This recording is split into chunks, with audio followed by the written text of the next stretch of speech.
Please come on in and get yourselves seated. And we're going to go ahead and open up the evening with Edie, who's going to lead us in prayer.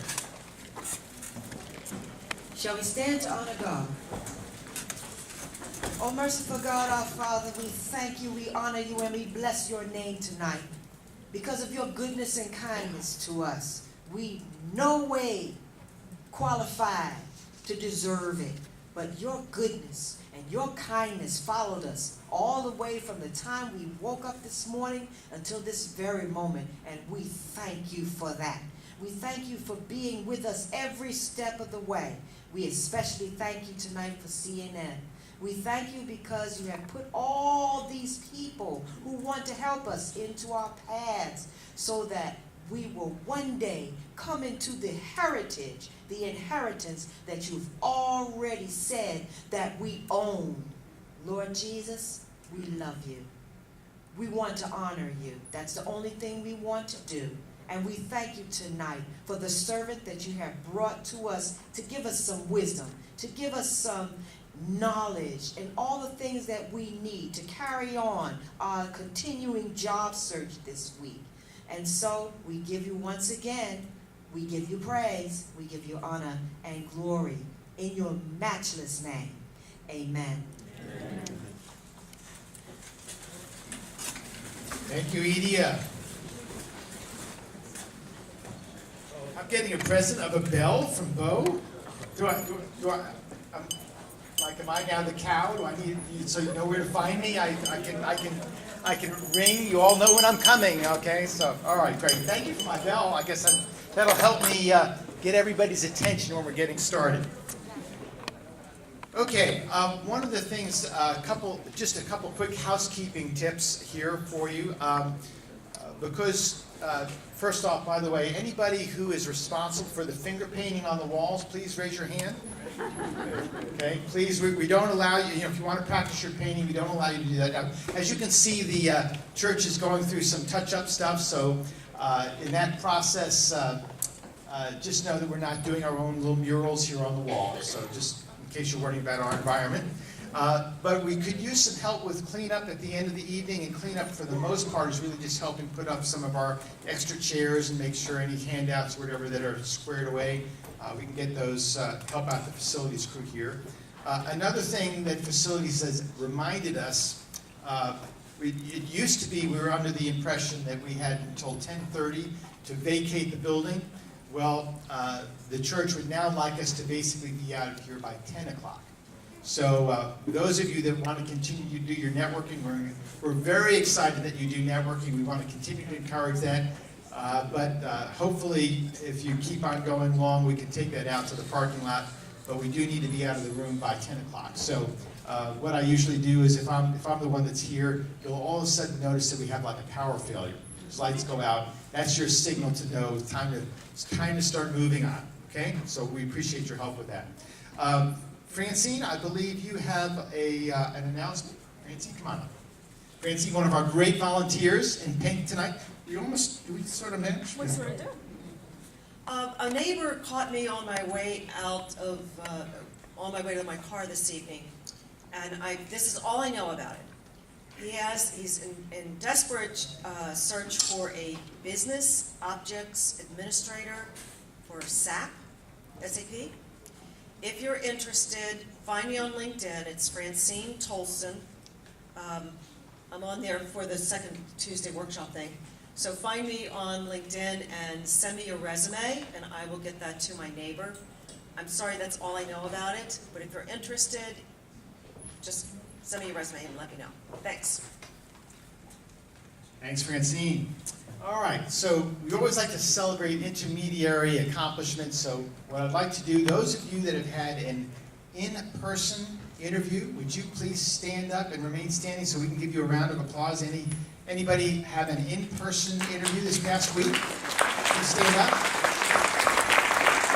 All right, great. We at least got a few people. Let's add to your ranks. So you're going to stay standing. We're going to add to your ranks. Those of you that have actually had a phone interview over the past week, would you please stand up so we can give you a round of applause? Fantastic. All right, we're going to keep adding to those ranks. No, keep standing, keep standing. Got to know the drill. All right, this is our CNM fitness program here, so we at least get you standing up and down once at least during the course of the evening. Those of you that have actually met at least one other person or connected someone on LinkedIn that you think is going to help you with your job search, would you please stand up so we can give you a round of applause?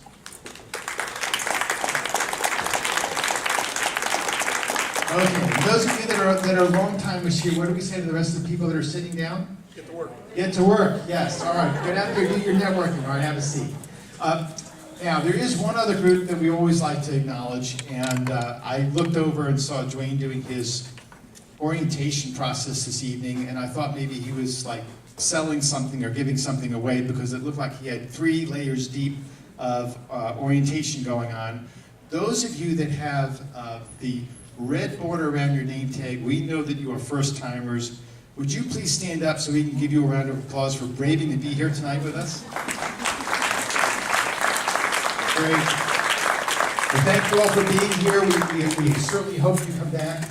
We have great speakers, and except next week, I apologize. You're going to have to put up with me as the main speaker. We're going to do some fun, creative networking. Oh, thank you. I at least have one groupie here in the audience, so that's good to know.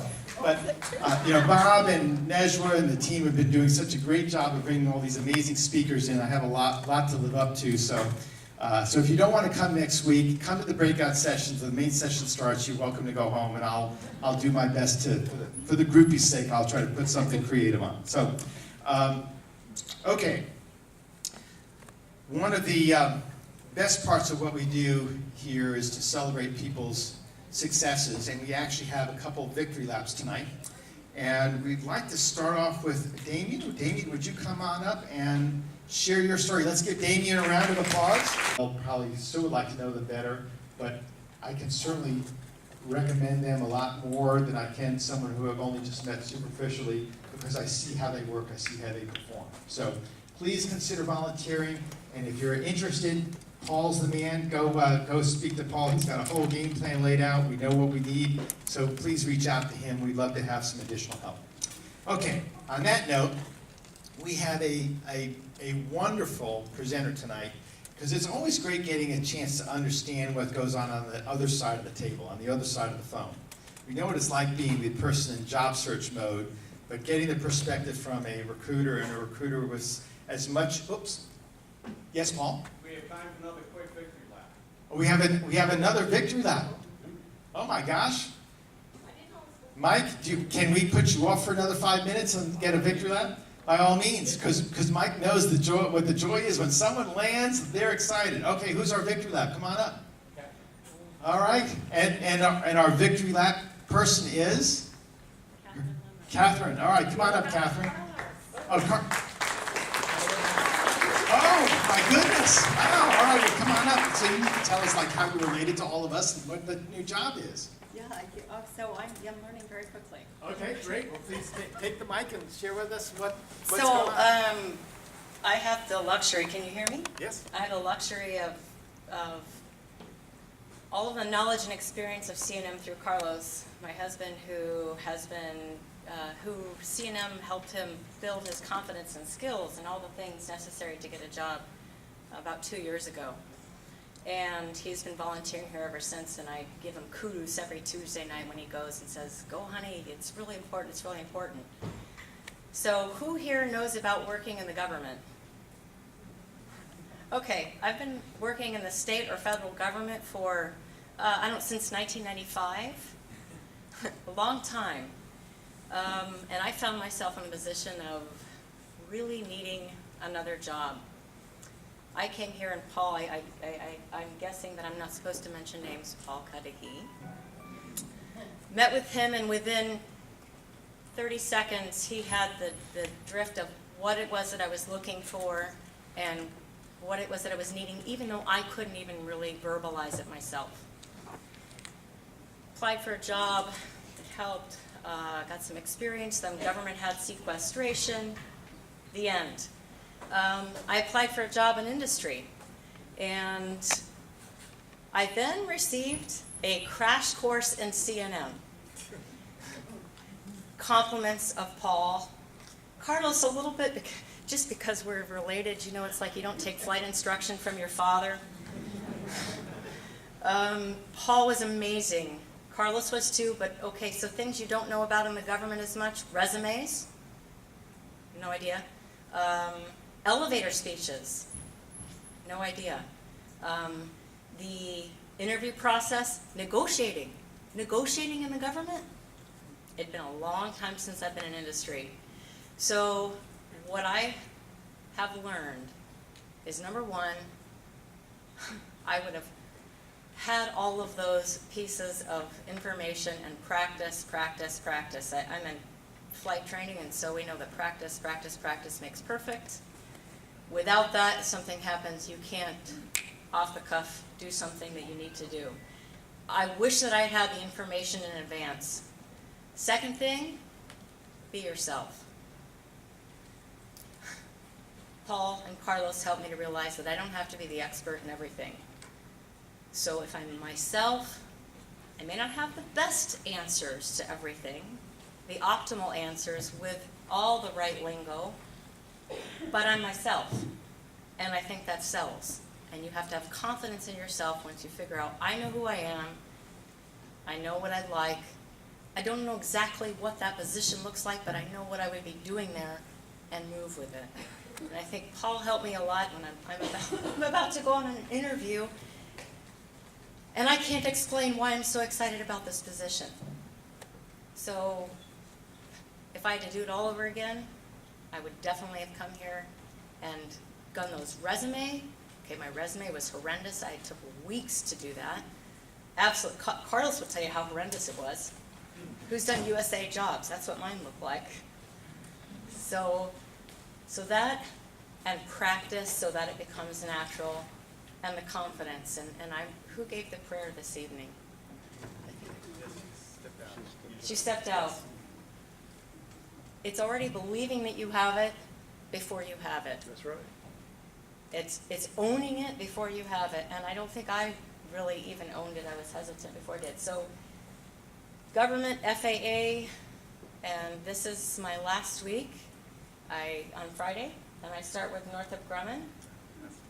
And it's, I'm really excited about it, so I don't know what else to tell you. Is that it?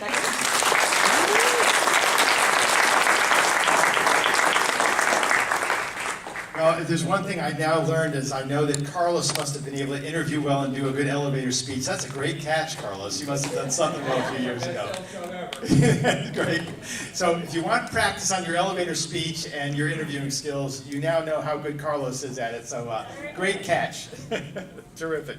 Okay, Mike, now we'll get back to your background. So Mike Bruni has been involved in doing recruiting for, 17 some odd years now, has been helping to lead a group called Project SAVE, and SAVE is the Staffing Alliance of Virginia Employers.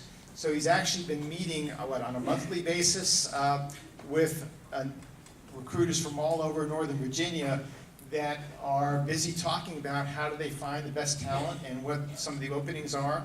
I actually have the privilege now of being on a committee with Mike, with a group called Training Futures with Northern Virginia Family Service. I get a chance to see his talent now on a monthly basis, sharing his wisdom to an organization that's really trying to help workforce development in Northern Virginia. So Mike's one of our outstanding speakers. He'll talk straight with you, and he's a great guy. So with that, Mike, come on up and share your wisdom with us. Thanks for being here tonight.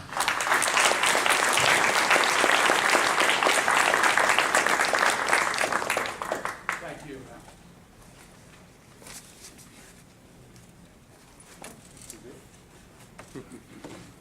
Even if the mic, oh, there it goes. I'm sorry. I scared myself. Well, thank you. I want to thank Mal. I'd like to thank Bob and the Career Network Ministry, McLean Bible Church, for, of course, having me out tonight. I want to thank all of you for coming out. I love coming out here. It's great to get another opportunity to speak with everyone. And actually, the title of this presentation tonight, 8 Steps in the Job Search, I believe I've done here before, okay? And the reason can everyone hear me okay? Actually, let me raise this up a little bit. There you go. Again, my voice does carry, so if I get too loud, let me know. The reason I wanted to do this again, I believe that this is one of the most important aspects in any career transition or job search, okay? Every day, I'm an actual practitioner, so I do recruit, even though I manage and things like that. I don't think I'll ever step out actually recruiting, regardless of the role that I'm in. I think it's an extremely important role, and it allows me more and more insight into really staying on the sort of the cutting edge of what's going on in career transition and hiring, okay? Been with the same organization now full-time for about 10 years. I still interview, okay? I still never pass up an opportunity to interview regardless. Okay? I have to. I cannot actually come out here in good faith and share best practices with you without throwing myself into the mix as well, okay? So the reason why I titled this presentation, The 8 Steps in the Job Search, is because it's one of the most overlooked aspects of the career search. We tend to fly by the seat of our pants, knee-jerk reaction, and I think we skip and miss out on some important opportunities, and I really want to drill into those tonight. So, for those of you that know me, you know I'm very long-winded, okay? My mother could never get me to shut up, and I'm still going. So I want to make sure that because of the interest of time, I've run over time here many, many times, and I know that we have to be out of here by 10 o'clock. I'm going to present, but I do want to save time for Q&A. I'm sure many of you will have questions, and I want to make sure that I do address those. So if we could, we'll save questions just for the end, because I really, really want to run through this and make sure that I hit, in the allotted time that we have, the important points so you can take a lot of this back with you. Before I actually get into this, okay, and I'll go down here, I want to preface, I'm starting to preface every presentation I do. Everything that I say tonight, don't take as etched in stone or don't take it as Bible. It is information for you to help you in your own individual strategy. Any speaker that comes up here does not speak from every perspective. We all come from different perspectives. Tonight, many of you had your resumes reviewed. And if 5 people reviewed your resume, you get 5 different perspectives. And not all 5 are not wrong. They're all right, depending on the perspective that they're coming from. So I want to preface that, because when I present, I sometimes get folks that will say to me, well, so-and-so told me I should do it this way. Don't ever do anything someone tells you to do. There are no definites. I have done my own research, and I have read everything out there about a surefire way to get hired and to do vetting. It does not exist. There have been books written on this. There is no surefire way. I deal in probabilities, not absolutes. In other words, the information that I am going to share with you, okay, is firsthand, and it's collected from folks in industry, it is collected from folks in the government, commercial, defense contracting industry, okay? It's put together. It's not just something I dreamt up. So this information is really tried and tested, and in some cases I'll throw some figures out as far as statistics that actually back a lot of it up. But again, I want to emphasize, take this information with a grain of salt and apply it to your strategy. Because this journey, this career transition, is yours and you will own it, okay? All I'm going to do is share some ideas and some best practices that have worked for some people, okay? So I definitely want to start prefacing that. So make sure you do take this information and apply it to your journey and your mission, okay? So as you can see, this is all mine. I've actually broken it out into 8 steps. Okay, and the reason I did this, again, I speak probably to, on a daily basis, at least 50 people, and probably 25, 30 new people each day. Okay, so I'm exposed to a lot of different demographics, a lot of different backgrounds, a lot of different skill sets. Okay, so again, I'm going to speak sort of overall. And what I've done is I've broken down where I feel, okay, really hits the mark as far as being successful. I think, this is my own opinion, I think this is as close as you can get in drilling down the career search, okay?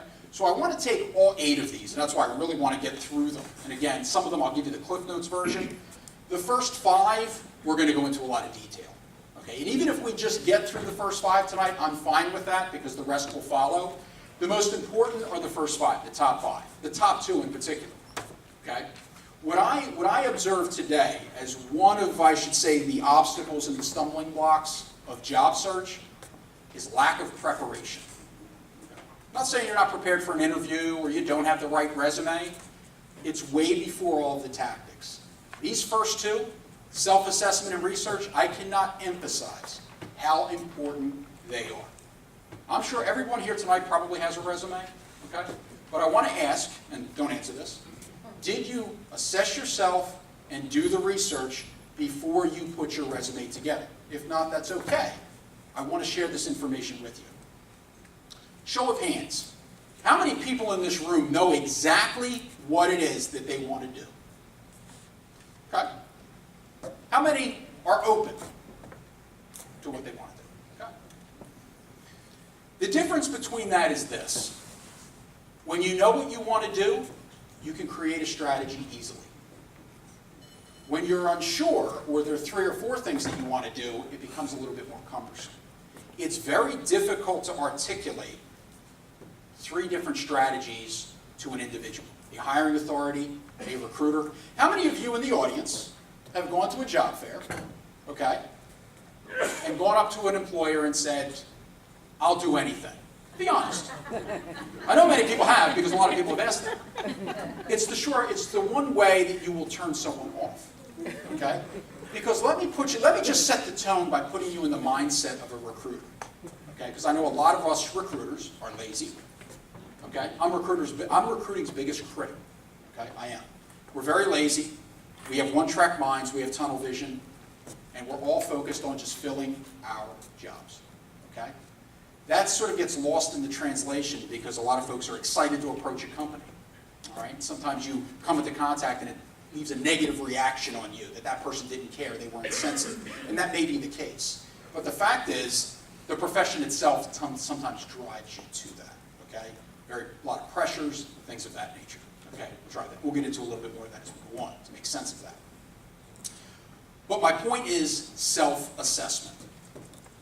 Self-assessment. What is self-assessment?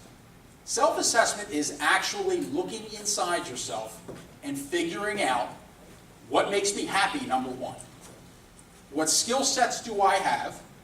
What am I good at? Where do I want to work?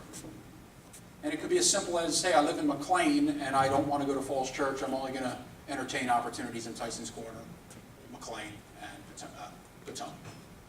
It could be. That's an assessment. You've thought about it. You've given thought. You need to do this assessment and really start jotting down on paper all of this information. What we want to do and what we will do are the differences are unbelievable. We'll all do something, but really what is it that you want to do? Because that's where you need to start, okay? That's where you have to start, because your strategy goes from there. How many people can put an effective resume together with the mindset that I'll do anything? Very difficult. I can't understand that. It's very hard to articulate. So do the assessment. Think about what it is that you want to do. Look at your experience. And also start thinking about, does my experience demand compensation in this marketplace? Are my skills relevant? Ask these questions. And if not, how do I improve those skills? Or what do I have that is relevant? In other words, what demands compensation? What is commensurate with my skills in this area? Does that make sense? Give that some thought. The more preparation you do, the better positioned you will be when you do approach me as a potential employer. Whether it be a job fair, whether it be approaching me through online, whether it be reaching out to me via LinkedIn, we deal in specifics. Recruiters, hiring authorities, we look for specifics. Today, being a generalist probably will not get you far. Okay? Time pressure, information overload. I mean, we get hundreds of candidates per day that apply to one position. And for those of you that have heard me talk about, one day in the life of a recruiter, I do that presentation as well. Okay? Recruiters, on average, like I said, pretty lazy. We are. 40 hours a week. Okay? You can manage anywhere from 50 to 60 to 70 openings at any given time, receiving 200 candidates per opening per day. Do the math. What's the chances of your resume even getting a look? You want a real shocking statistic? 90% of the resumes that come through our website in our industry don't even get looked at. Okay? So for those of you who have the one strategy of just applying, you need to diversify that. And you really need to have a very inclusive strategy in the job search. You really need to build upon that. I'm certainly not suggesting not applying. I'm just giving you the reality. And the reality is recruiters have very little time to actually screen resumes, to actually talk to folks, okay, in that time. So let that sink in and understand as you put your strategy together what you're going to be up against, okay? So again, you really need to think about, where am I going to sell my talents? Because this is it. This journey is marketing yourself, okay, to someone else. Let me ask you a question. If someone came to your door and said, I'm going to volunteer to fix your plumbing, and they weren't a plumber, would you let them in? No? I would. Understand, you have to know. That's how we feel as employers. When we get approached, I'll do anything. Don't ever say that, by the way, to a recruiter, because some will take you up on it. Okay? Again, the one thing you don't want to do is relinquish control of your job search. And when you say, I'll do anything, you've just relinquished control to me. Now I'm in charge of your destiny. Never give up that control. That's why self-assessment is so important. You have to own this entire journey. It's on you. Okay? So again, we're going to come back to some of the self-assessment as we go through here, because I want to talk about the second step is research. How many people, show of hands, can honestly say they've researched every organization they've sent a resume to? That's good. That's good. Good. For those of you that don't, I encourage you to check out every single organization, whether that be a company, the government, federal government, state, local, whether it be academia, nonprofit, think tank, regardless of the industry, you need, or organization, you need to do the research. You need to find out who they are, what they do. Okay? You need to really narrow that list down based on your self-assessment of what you're good at. Let me give you an example. I work for a defense contractor. My specialty is I recruit intelligence professionals. Okay? If you're an intelligence professional, you're probably better off dedicating a lot of your time chasing me as opposed to chasing Bank of America. Right? You're probably wasting your time. Like I gave a class this morning down at Bowling Air Force Base, and I told some of the transitioning service members, I said, human intelligence. So it's a big word for us. But I'm not kidding you, true story. I mentioned human to somebody in the commercial marketplace, they thought I meant a type of ice cream. That's funny, it is, but let that sink in. Interpretations. How do I view you in my industry as opposed to another company in an industry? That's why the research has to be done. The young lady who was up here before is going to work for Northrop Grumman. I have a lot of good friends over at Northrop Grumman.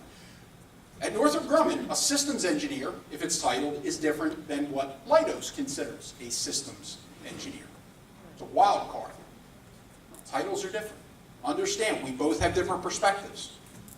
The research has to be done because one size does not fit all. Again, in the scheme of things, we haven't even started a resume yet. We're only jotting down our self-assessment, figuring out who we are and what we want to do, and now we're figuring out who's going to pay me to do this. There you go. Where am I going to market? Everyone in this room knows that this is a full-time job, right? Full-time job with overtime. It is. This is a 7-day-a-week job for as long as it takes. I teach Navy SEALs, and I'm not kidding. A Navy SEAL said to me, this is the worst job I ever had. It's worse than boot camp. And I thought I was going to get a smile out of him. I didn't. He was honest. He was telling me the truth. Now, I've never been through Navy SEAL boot camp, but I've heard of it. Okay? So I understand the challenges and the frustrations that go into this. I've been here myself. I've been here frustrated. Okay? The reason is, and I look back on that time period, I never checked anything out. Granted, it was before the internet, a little bit more difficult then. Okay? I didn't check anything out. Never did research, never networked, never did any of that. I learned my lesson fast. Okay? And then when I did land the opportunity, it was somebody that I knew. Okay? So understand, you have to make sure that that the time that you're putting into this, you're using that efficiently. Okay? Because you're doing yourself a disservice if you are not doing that. Okay? So if you are a human analyst, okay, you need to know where you're going to direct and devote all of your time to an organization, an industry that is going to reward you with a satisfying career. Okay? So you ask, what do I do to research? You can use any outlet. Indeed.com. I mean, you can just go from your home. Come here to Career Network Ministry, jump on Wi-Fi, check it out. You can check out the defense industry, the government, everywhere. You can do research. LinkedIn will probably give you research on just about anything. That's a one-stop shop right there. Quick snapshots, understanding, the ability to reach out to someone who has knowledge about that organization or agency. In other words, if you wanted to come work for Leidos, the company I work for, wouldn't you reach out to me? Does anyone really think that any job description out there is actually good? Worst in the world.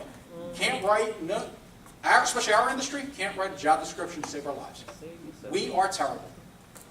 Honestly, I'm not kidding you, most managers will say you write it. I'm writing your requirements. You're an engineer, I'm writing your requirements. Yeah, just put something together and put it out there. It's taken for granted. It's also, we're part of the blame because we're attracting the wrong talent for the opportunity. Don't get me wrong, I take a lot of blame in what goes on in that exchange, the career transitionee and the employer. We're as to blame as well. A lot of improvement there. But knowing that should really be built into your assessment. You need to know it. That means you need to diversify your search. Right? Everybody's heard of the hidden job market, right? The hidden job market, meaning that most jobs, actually they get filled, are probably not posted, not in advance. They're usually posted afterward. So has anybody made a call in this room to say, hey, your job was posted 3 days ago, but it's gone now? Does anyone know why that usually happens? It's because we had the person before we had the opportunity. We actually molded and created the position from the person. It's a proactive marketing. It's what I do. I actually go out, look for certain individuals, bring them back, and literally sell them to my organization. Okay? So when someone who sees that opening applies and says, I never got an interview, I never got a phone call, it's because we really never looked at you. So understand that happens often, not just here, it happens in the government too. More than you think. Doesn't matter the industry, the organization, knowing that networking, obviously goes a lot further than anything else. So build that in to your research. Through your research, you should be connecting with individuals in the organizations that you want to pursue. It's a matchup. It's saying, what am I good at, and who's going to respect that? Because when you get that combination coming together, that's what you want. That's dynamite. Okay? And keep in mind, as you're doing this self-assessment, I'm not up here talking about finding an opportunity. I'm talking about finding an opportunity that's going to make you happy, a satisfying opportunity. We can all go out tomorrow and do a job, right? Mm-hmm. But if we're unhappy, how long are we going to last? Right? 30 days. Maybe. It's true. 30 days. Exactly. And usually when you say, I'll do anything, that's about how long you last. And before you know it, what happens? My resume shows me job hopping because I'm desperate. I'm jumping right into the first thing. Granted, I understand. I got to pay the bills. I got to do this. You will do what you need to do. But keep this in mind. Remember that some of that will backfire. I have seen people that take that jump for the wrong reasons. I've seen people who have the patience, and trust me, I have none. So I can understand why people jump. Trust me. You want to know my weakness when in the interview? No patience whatsoever. Absolutely not. Done. No. Honestly, I pray every day that God would give me some patience. I don't know, he's holding out on me. But I'm telling you, I don't have patience. And, you really have to have patience in this. You really do. So understand that when you're researching these organizations, you need to find the fit that's for you. So you will stay there. As long as your goal is long-term employment. I'm assuming that it would be. Okay? So understand that is very important. A lot of people don't think about it. Even employers. Most employers, they want to shoehorn you into a job, especially in our industry, not caring. Because you know what? Recruiters aren't responsible for you in most cases. Once you get in the door, that's HR's problem. All I got to do is get them in the door. If they hate the environment, they're out the door. Little do they know, okay, if I just put in 3 or 4 months of hardcore grassroots recruiting, okay, and I put the wrong person in the job, do I really want to do that all over again in 30 days?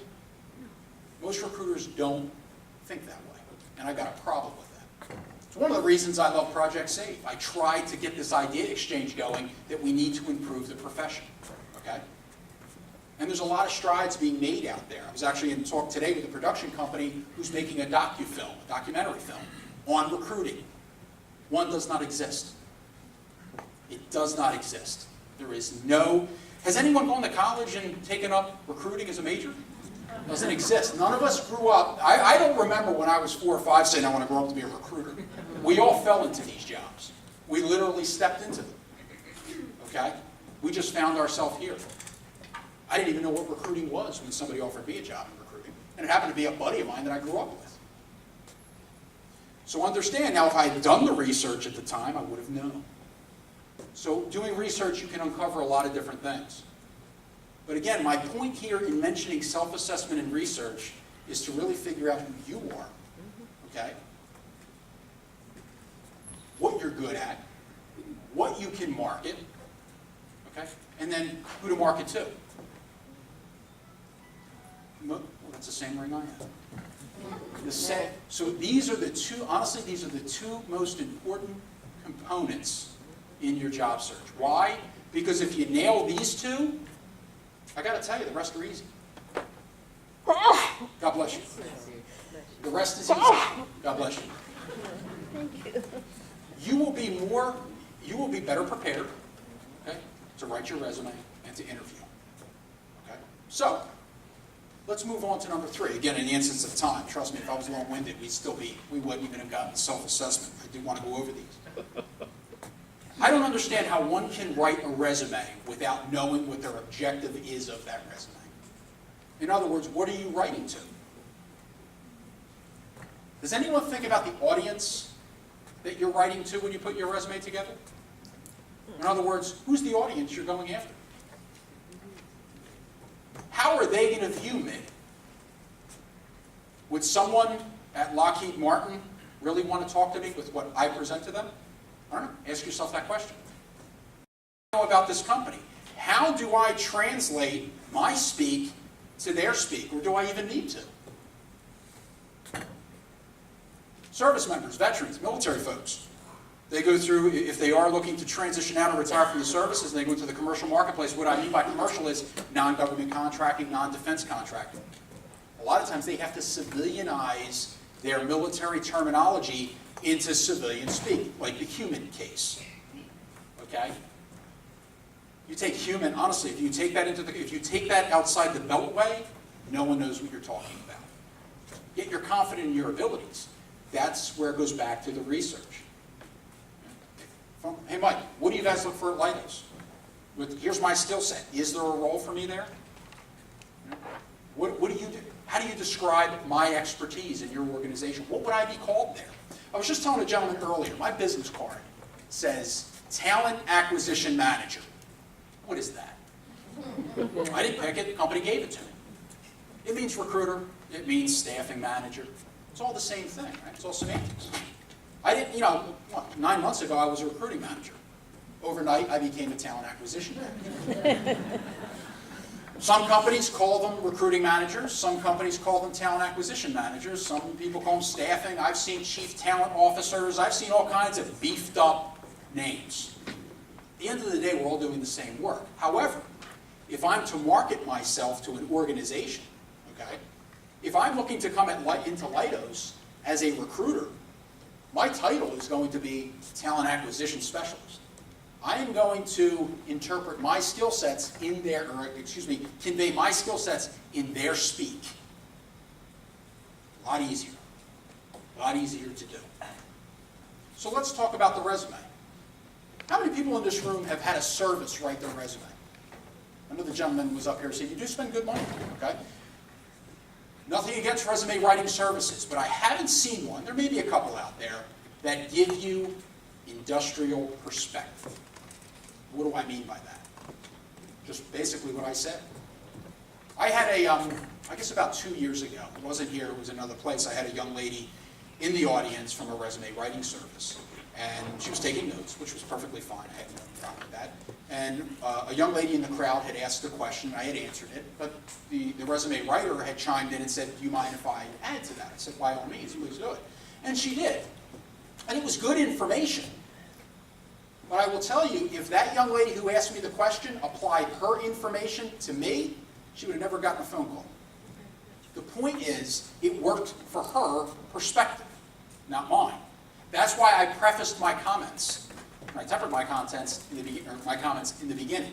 What I tell you tonight, and the information I share with you, is for you to apply to your strategy. Because my strategy is not your strategy. And everybody's strategy in here is probably different. Okay? So don't take information as etched in stone. See, I've observed a lot of people say, you have to do it this way. No. This stuff changes every 3 months. My LinkedIn class that I teach, honestly, I'm changing that curriculum every month now because of the change in functionality. Did a different change in functionality in the interface today. I woke up this morning, got on LinkedIn, and it was a different interface. They do it that quickly. It's very quick. Okay? So you have to stay on top of things. But a resume, and let me ask this question, and I think I know I am going to ask somebody for an answer. And for those of you that have heard this before, I know some of you have, please stay quiet. Yeah. What is the objective of a resume? To get an interview. That's the typical response, to get an interview, but it is the furthest thing from the truth. It is to sell yourself, but it's even more than that. In other words, what are you looking for? If you hand me your resume tonight, well, if you emailed me your resume from my business card, what are you expecting? A job. No. We're way far from a job. What are you expecting? Idea to get the job. Right, you're expecting me to call you, or at least acknowledge that I received your resume, right? That's it. That's it. Your resume does not get the job. Not when 87% of the people at our phone screen I bounce. And that's a realistic figure. Over 80% of the people that go from a resume to a phone interview get rejected for the job. Not because they might not be qualified. I reject people for all kinds of things. You might not be the fit. Has anyone ever heard of the 80-20 rule? 20% hard skills, 80% soft skills. If you walk through my door for an interview, I've got a good idea that you meet I never have a problem with someone walking into a personal interview and the manager saying they weren't qualified. You're qualified. Because even if you're an engineer or technical, I'll tech you out on the phone with my engineering team. Okay, before we would ever invite you in. I'm not going to waste your time. I certainly don't want to waste my manager's time. Okay? So understand that the objective of a resume, and this is where I think a lot of people kind of go, it's innocent, but I think this is where there's sort of that disconnect between career transitionee and employer. Okay? Your resume only gets you contact, whether that be by phone call, by email, by tweet, by LinkedIn message, what have you, by text. Okay? And even that's based on demographics. If I get a 19-year-old college kid sending me a resume, I'm going to text him or her. Okay? If I get a 35-year retiree out of the government, it's usually email. Different ways to communicate.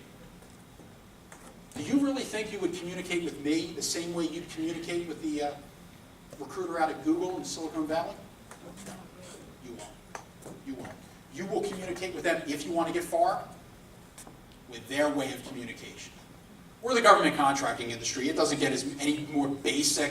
We're conservative than us. We still like the typical resume, all right? You know, no bells and whistles, black lettering on white paper, quick, short, to the point, done. Anybody apply to Amazon? Interview? Did you get an interview? I got 4, I got 2 more to go. Beautiful. Well, I'm glad you're in the crowd. Let me ask you, what did they do? Was it here in Herndon or Seattle? It was, first one was a phone general with the hiring manager, the director. Then there was one technical. Then I went to New York to meet the manager face to face. And then there's one on business philosophy called a consulting interview and then a leadership. Is it an engineering job? It's, Amazon's hiring 200 consultants worldwide to help people transition into the Amazon cloud. Got it. AWS? That one? AWS. Yeah. They're going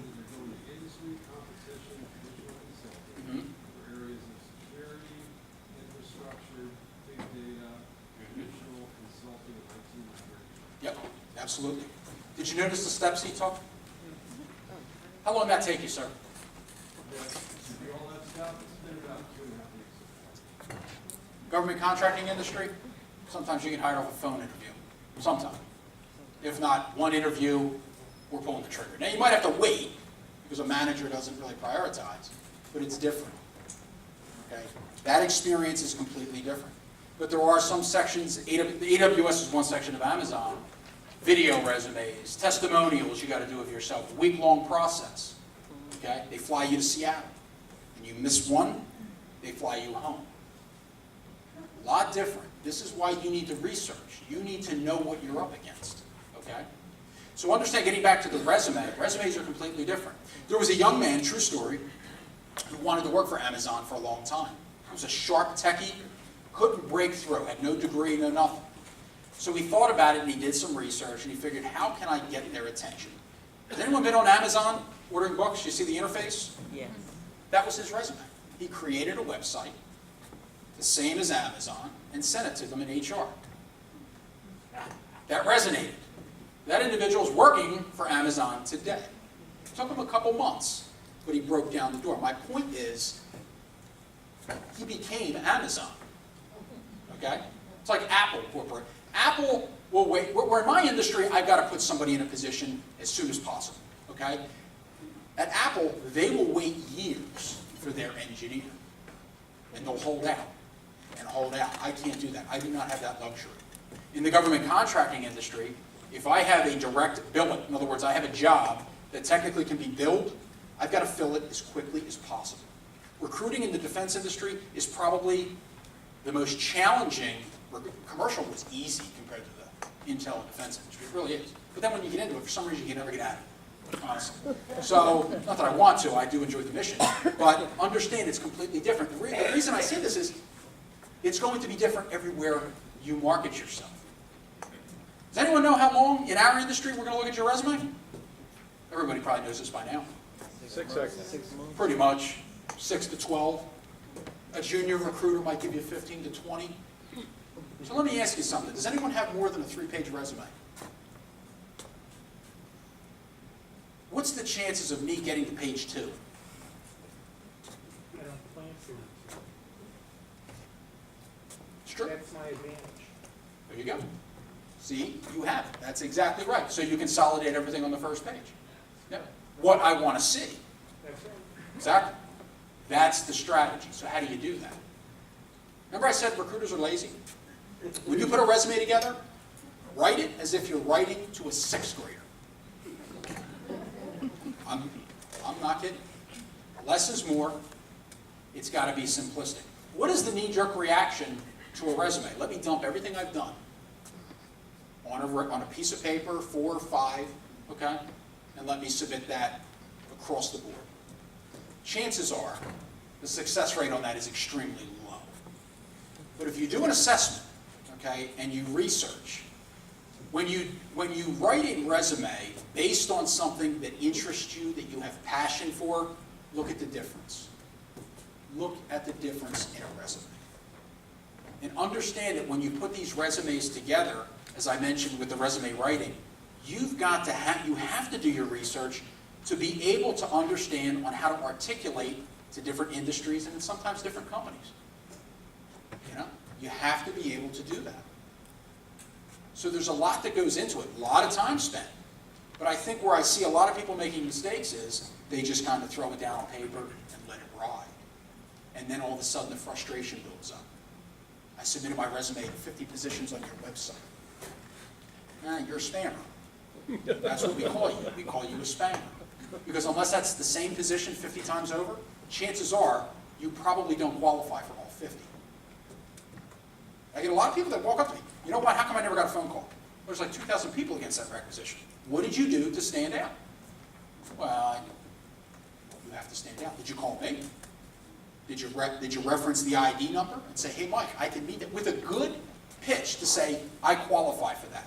Not just can you pass my resume on, tell me how you qualify. Because I'm only going to get a couple favors. If anyone in this room ever wants to send me, and I leave that open to you, if you ever wanted to send me a resume with a requisition ID number, you better make make sure that you meet and or exceed those qualifications. Because I'm only going to get about 3 favors.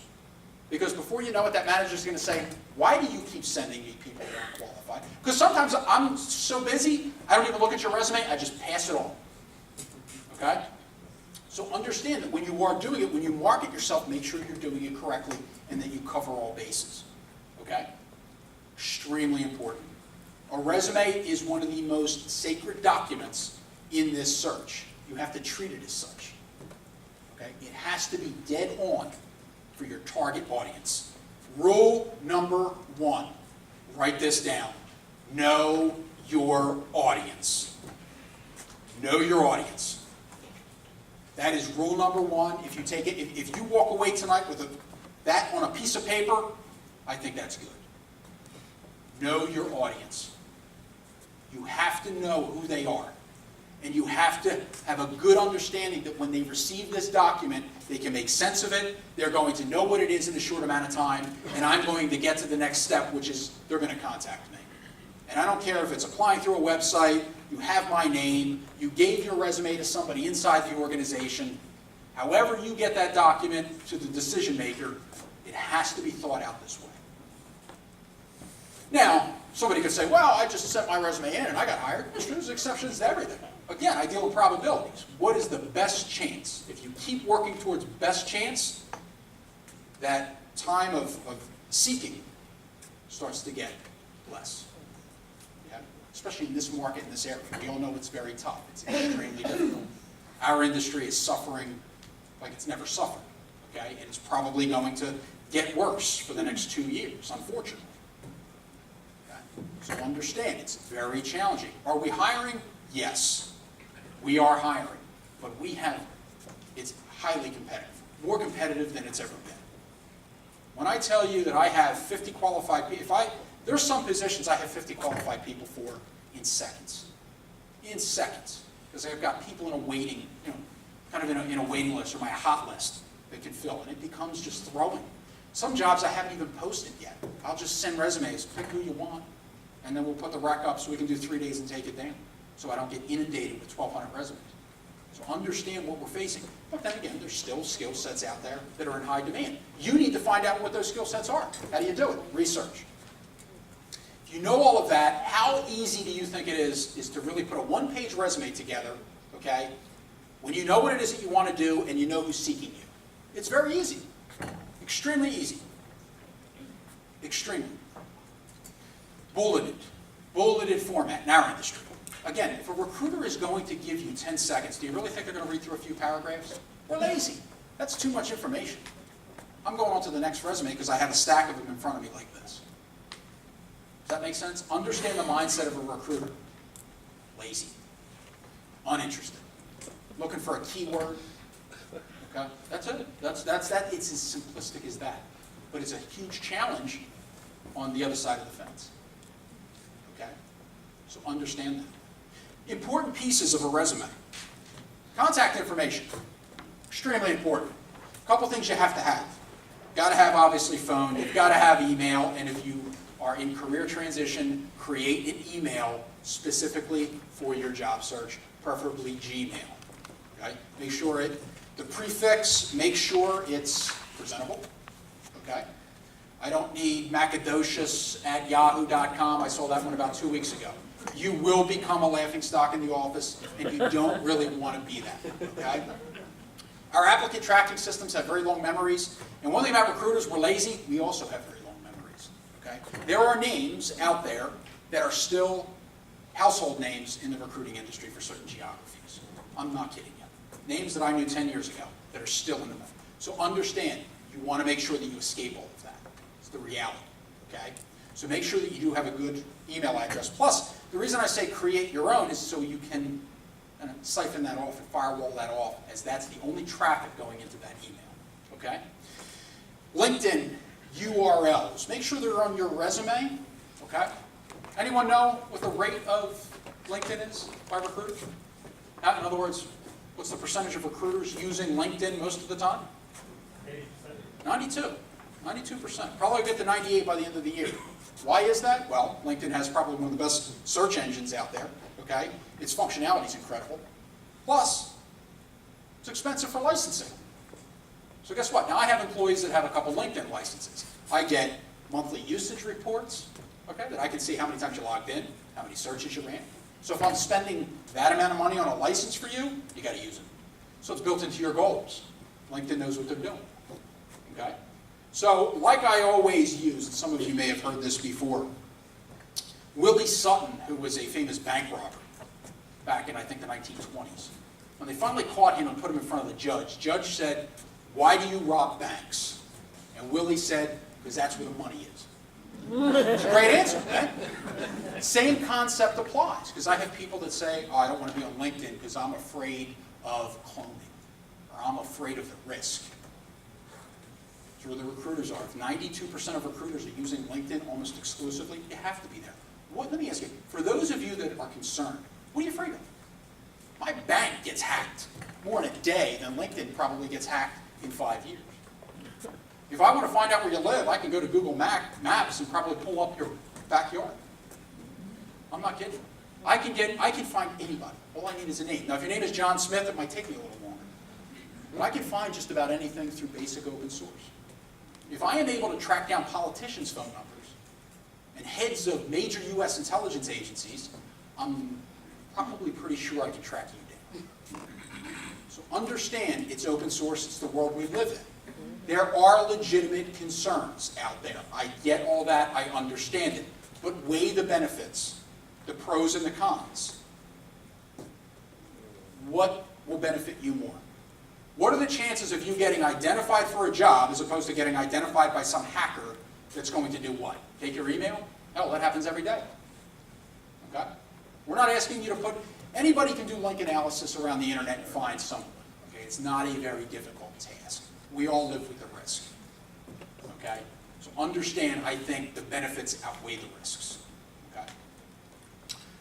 Additions to resumes for our industry career objective, we don't read them.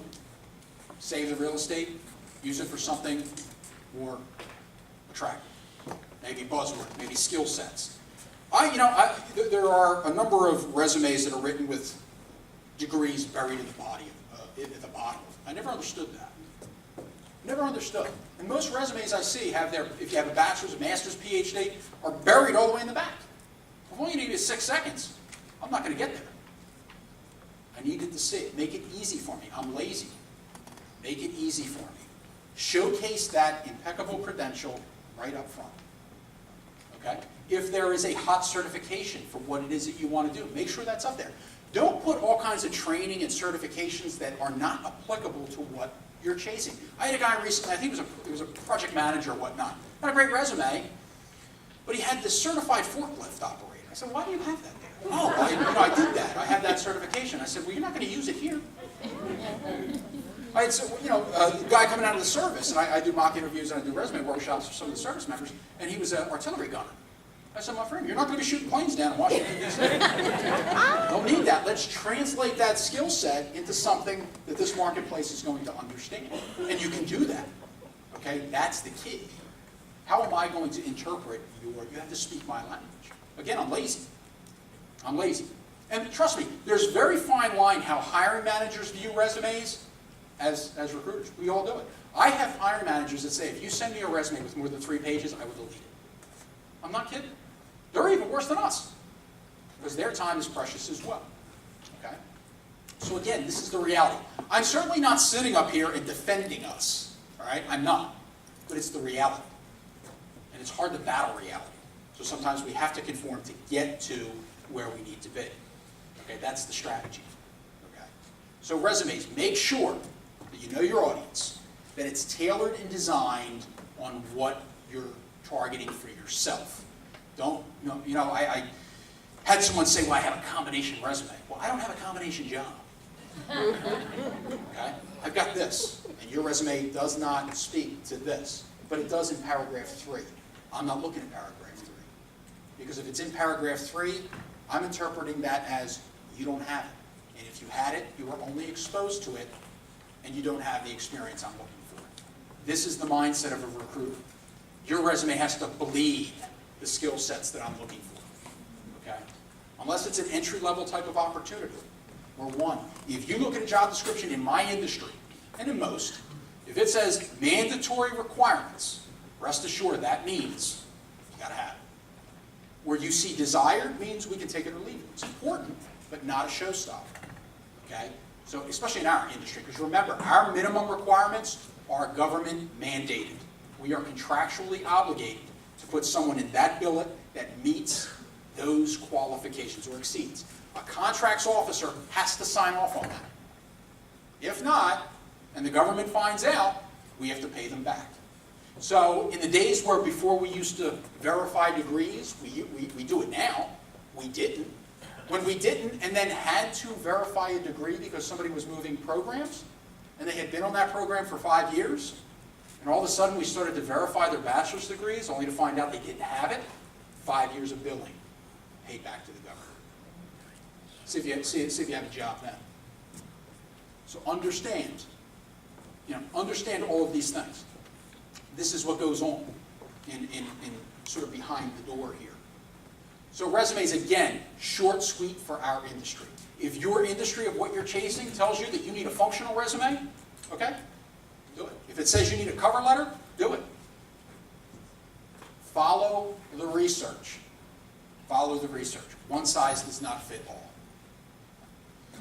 So I want to get back to the objective of the resume is, of course, to get me to contact you. Okay? And I'm a phone guy. I am. Call me old school today, because today it's all texting. You can't get people sometimes off the cell phone. I'm guilty of it too. But I'm a phone call person. I cannot do a screen, and most recruiters, and some of you probably know this, they do a screen through email. Never could understand that. Okay? And again, maybe I'm just old school. I need to talk to you. Because you're not going to be sitting there texting my customer, right? You're not going to be sitting there texting, right? Looking at my shoes. You're going to be speaking and interfacing. In our economy, here and elsewhere, the majority of it is service-based, meaning we are a service-based economy. Okay, we don't build as much here anymore than we used to. Everything is services-based, whether it be sales, whether it be management. If you're managing something. You are interfacing in most cases with a customer or a client. Okay. And if I have a contract, a $2.5 billion contract, okay, from a government that's entrusted me to deliver something, I need somebody in that role who's going to interact with my customer in a professional way. And what's professional? Well, that's defined per position. Okay? So understand that. Had this conversation today. Now, this is kind of on a side note. Guy said, well, what's professional? I said, it's a great question. Professional in my business is shirt and tie or suit for an interview. Professional in the Silicon Valley, T-shirt and blue hair. Maybe it is. That's the culture. Okay? So understand.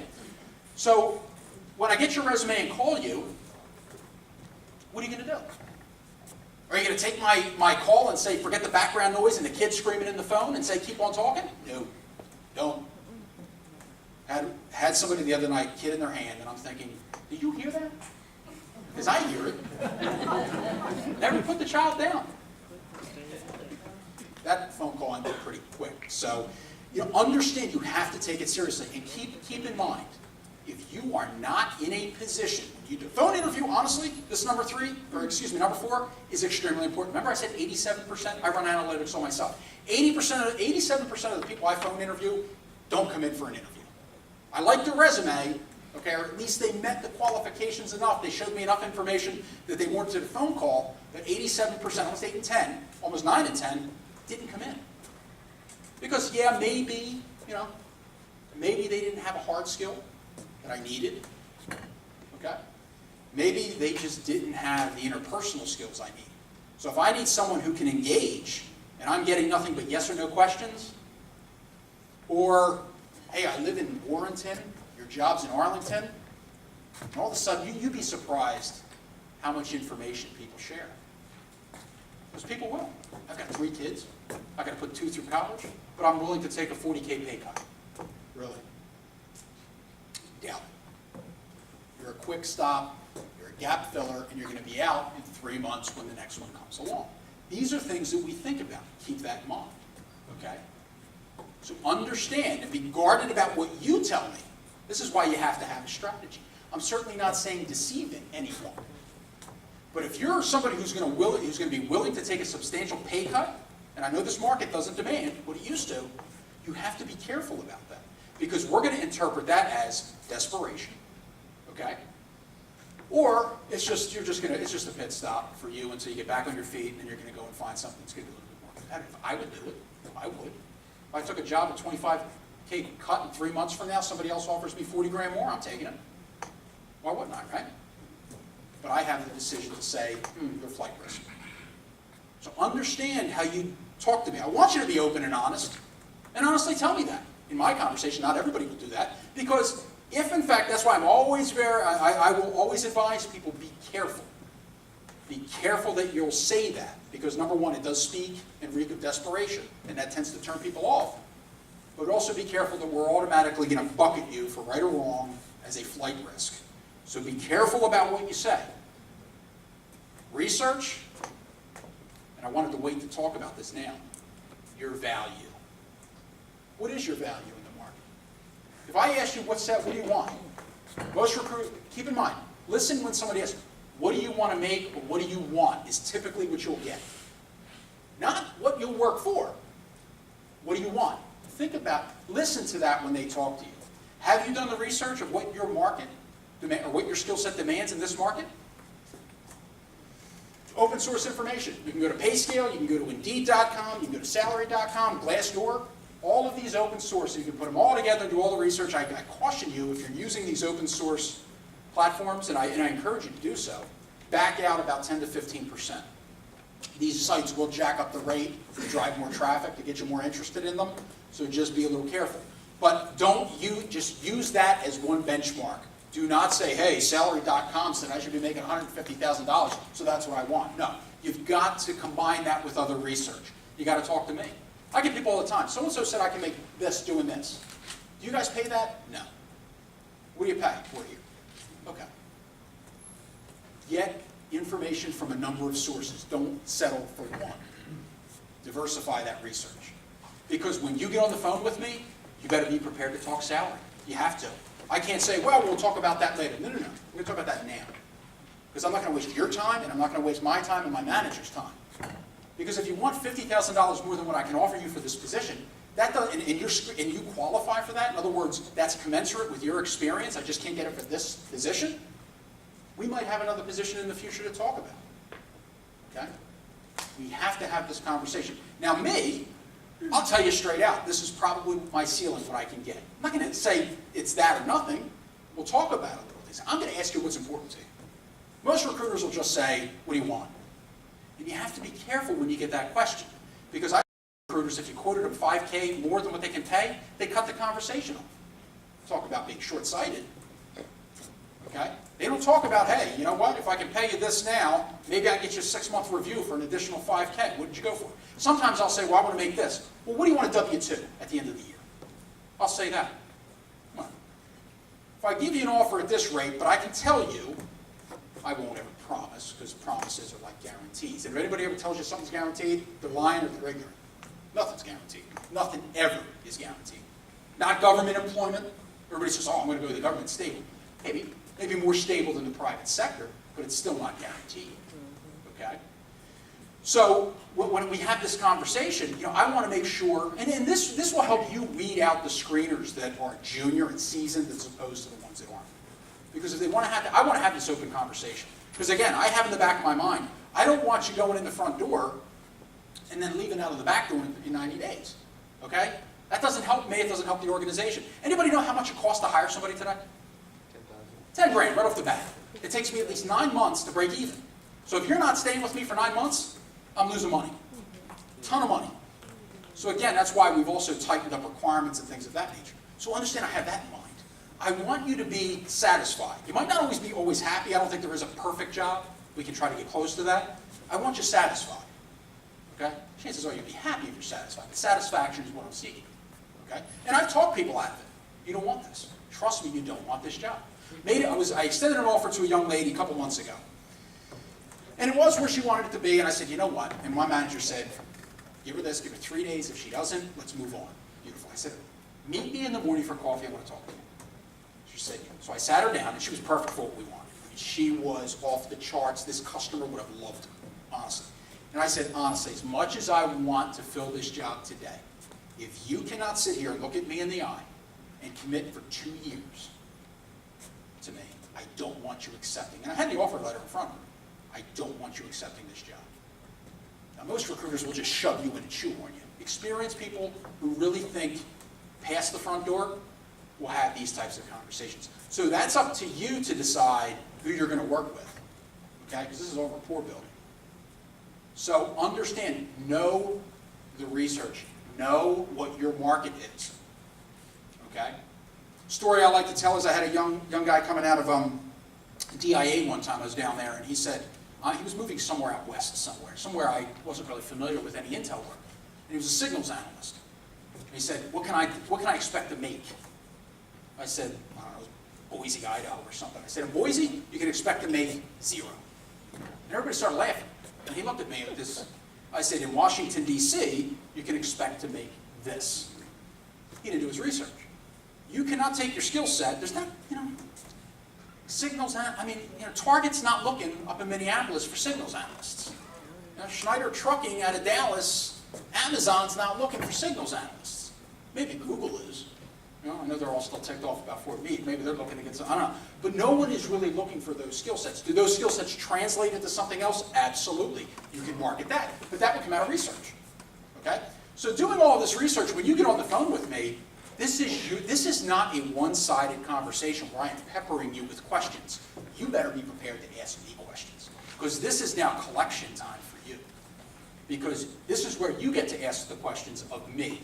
This is a two-way street now. It was a one-way street up until now. Now you've pulled me out. I've expressed interest because I've contacted you. I not only have you on the string, you've got me on the string. Does that make sense? It's a two-way street. You have to treat it as such. So you get to ask. What is the first question you should always ask in a phone interview? Anybody know? Is this a good time?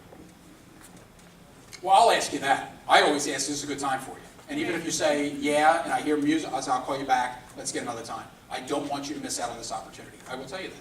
But what's the first question you should ask me in a phone interview? When are you looking to hire, make a decision? Not yet. Don't ask that because they'll think, you'll leave the impression that you think you've already got the job. You're too cocky. Honestly. Can you repeat the question? Sure. When I say what questions do you have in the phone interview, what should be your first question to me? The question is, what did she say that's not right? When you get questions, can you please repeat the questions that you get from the audience? Oh, I'm sorry. Ma'am, would you restate that? Yes. When are you looking to make a decision? And he said that was too cocky. It is. You don't want to lead off with the question is when are you ready to make a decision? Because we haven't even gotten to the personal interview yet. You want to ask, why is this job open? Because that question, the answer to that question alone should provide you more information than you probably even asked for. Because if I say, guess what, the person who was in it just got promoted, that's good, right? If I tell you this is going to be the 4th time I'm filming this in 2 months, right? That might be grounds for ending the conversation there, right? So understand that. Instead of just hearing that, you should be really listening and taking notes on that. Because you need to make the decision on, okay, if I do get invited in for an interview, which I would suggest that you go on, regardless. Never turn down an interview. Because the only way to get good at interviewing is practice. Practice. I don't play golf, but I understand to be good, you got to practice. All right? It's like any sport or anything like that. This is a sport. Honestly, it's a contact sport. So understand, that should be the first question you should ask.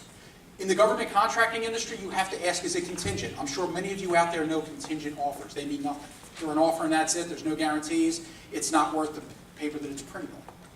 I'm not kidding you. And trust me, this is coming from the guy who puts out contingent offers on a daily basis. But it means nothing. There's no commitment. There's no contractual obligation. There is nothing. It is basically saying, and I'm saying to you, if we are awarded this, we'll consider you. And if we're awarded this, you can consider us. That's it. That's all it says. I've seen people say, you know what, I'm done the job search, I signed a contingent offer. Because if someone talked that individual in to say it's a lock, we're going to get it. No, it's not. It's never. Companies drink their own bathwater. Nothing is guaranteed. I work proposal work. I've seen great proposals go out the door and I was highly competent, only to find out that we did not get it because we didn't make the price point. Okay? Or It wasn't a compliant proposal because we missed something. You never know. Nothing is guaranteed. Remember that. Okay? So in our industry, based on the research you've done, you should ask these questions. How long's the contract? Is it funded? Is it contingent? Because if you ask the question, where are you in the life of the contract? Well, we were just awarded it last year and we have 4 one-year options left. Okay. But if I tell you I've got a week left before I'm recompeting this? Forget about it. Well, not necessarily can forget about it, at least you know. So in other words, let's say you have 2 or 3 other offers. You certainly don't want to turn down more solid offers to take this one. And I've had people call me and say, Mike, I took this job, I had no idea. Part of the onus and the fault lies in the person because they did not ask the questions. I always will say, and this is a rule that I have, never accept a job offer without all of your questions answered. And if you didn't do the research to figure it all out and know what questions to ask, shame on you. That's why it's so important. You need to know your industry inside and out. Accepting a job with Leidos and in the government contracting industry is different than accepting a job, say, in the federal government, or accepting it with Bank of America or another commercial outfit. It's completely different. A lot of our work is based on government funding, okay, and other things that might go on, and it can change overnight. So you need to understand the industry as well, okay? So these are the questions. You need to ask these questions to collect information so when you are invited in for number 5, the interview, guess what? Now you have a strategy. Now you have a strategy to walk through my door. Okay? And when I do invite you in for an interview, whether it's in the same original phone screen or we have a follow-up call saying, hey, after our phone screen, I presented your resume to my hiring authority. They want to interview you, and I want to schedule you. So what do you ask then? Who am I interviewing with? What's the structure of the interview? I can't tell you how many people I've coached on interviews, and I'll say, well, tell me about the job you're interviewing for. Well, I don't really know. Well, did you ask? Yeah, but they told me they didn't have anything. I said, you need to find out exactly what you are interviewing for. Do you know why? Because managers can't interview. Last summer, I went on 3 interviews at one company with their CEO. 2 of them I requested. And actually, at the end of the 3rd, I said, I have no idea why you would want to hire me. I said, you could get somebody with 3 years of experience to do that. I'm going to be perfectly honest. I'm not really interested in the job because it doesn't, you know what I mean? And it's like, oh, no, we want you. No, you don't. Okay, so I never really grasped exactly what they were looking for. So again, we are to blame too. So if you walk out of an interview thinking, and I've had people, when I ask for follow-up, well, they didn't ask me anything about the job. Is that a job you want to take? Because you still don't know. If I send you an offer, do you really know what you're walking into? No. Okay? So I put the onus back to you. Ask the questions. Okay? Prepare yourself for an in-person interview. Obviously, you want to do a dry run. Everybody needs to do a dry run. I don't care about GPS, because if you do a dry run in Tyson's Corner on Sunday afternoon, okay, it's a little different than Tuesday morning at 9 a.m. All right? So build in the time. What's the number 1 reason people flunk interviews? They're late. They're late. What's the number 2 reason? Talk too much. Talk too much. Number 3, presentation. Anyone know how long, on average, how long it takes to make a decision in their mind? 20 seconds. It's actually a little more than that, not 20 seconds. It's anywhere from 90 seconds to 5 minutes. So what does that mean? It's like a resume, right? 6 seconds, I need to see something. What is it? It's all presentation. Do you fit into my culture? Okay? Are you going to walk into the Silicon Valley in a suit? No, because they're going to laugh you out of the place. Are you going to walk into my building with a pair of jeans and a t-shirt? No. They'll laugh at you. They'll say you did not take this seriously, you never prepared, you never saw it. And ask that. That's a question to ask. What is your dress code? I went on an interview last year with a company, and I knew going in, I had no intention of taking the job, but a friend of mine worked there. I was in a suit because I was coming from another presentation. And the first question the CEO asked me, why are you wearing a tie? And I told him, and he laughed and he understood, but he was half joking. He said, we don't wear ties here.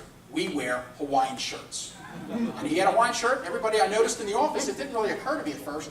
Yeah, they all have Hawaiian shirts on. So that's the culture. So if you walk in there in a Hawaiian shirt, what does that say? It makes a statement that I understand your culture and I will fit in with you. This is what you're trying to get at with collecting all this information. Ask the person on the phone, what makes someone successful in your organization? Tell me about the work environment there. Does the customer hate you? Is it a good rapport that you have with the customer? Are you able to deliver? Is the contract under any type of cure letter or cure notice? Is it in the red? These are questions, these are questions you need to ask.